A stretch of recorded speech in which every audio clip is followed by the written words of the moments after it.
Magandang hapon sa lahat. Nandito kami sa Nandito kami ngayon sa bahay ni Ate Norma. Sinisemento ni Chupiden yung sa labas. Ito na yung entrada ng bahay nila. Yan, Peebles yan ha, Peebles yan. Andun si Kalbo, si ano yan, anak ni Janet daw. Tapos dito ngayon, ito si Janet. Itong bata nito, ito makulit, si ano, Nicole.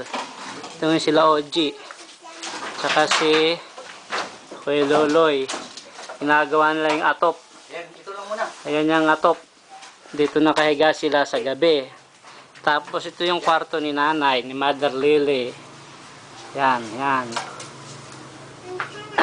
Yan lang muna, unahin mo. Bago ilipat mo ng electric. Ano ba? Ha? Hindi makikita. Kaya nga. Yan, ito kwarto ni Mother Lily. Ito ngayon yung kusina. Yung lababo. Yan ang tubig. Dito ang CR. Yan, okay na CR na yan. Dito ang labas. Ito ngayon yung nabubulok na bahagi ng bahay na to. Ayan siya ngayon. Tingnan sa likod. Wala din si Mother Lily. Naglakwatsa. Naglakwatsa sila gas. Alabas tayo ngayon. Pupunta tayo sa front area. Ito.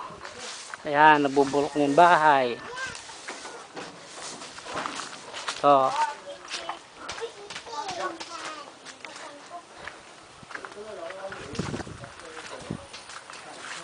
Yan, makalat to. Kalat.